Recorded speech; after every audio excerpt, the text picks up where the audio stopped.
Saudaraku, sejak ungkap kehancuran rumah tangganya dengan Akash Elahi, TikToker Feni Alberti kini menyinggung soal kematian. Lewat Instagramnya, Feni Alberti mendadak unggah foto dirinya tengah merokok dan tubuh penuh tato. Ibu dua anak ini diduga benar-benar hancur lantaran diselingkuhi sang suami Akash Elahi dengan sahabatnya sendiri yang bernama Novi.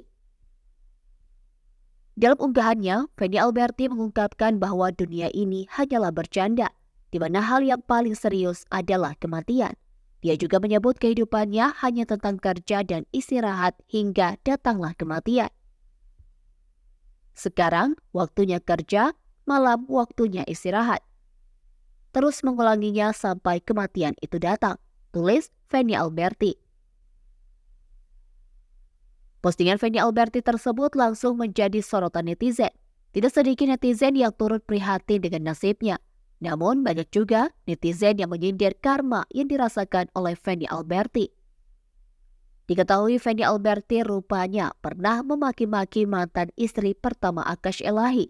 Dalam video beredar tampak Feni Alberti membentak dan menghina istri pertama Akash Elahi bernama Emilia. Tak hanya membentak Emilia tak tahu malu karena melabraknya, Feni Alberti juga sempat menuding istri pertama Akash Elahi itu ingin pansos dengan merekamnya.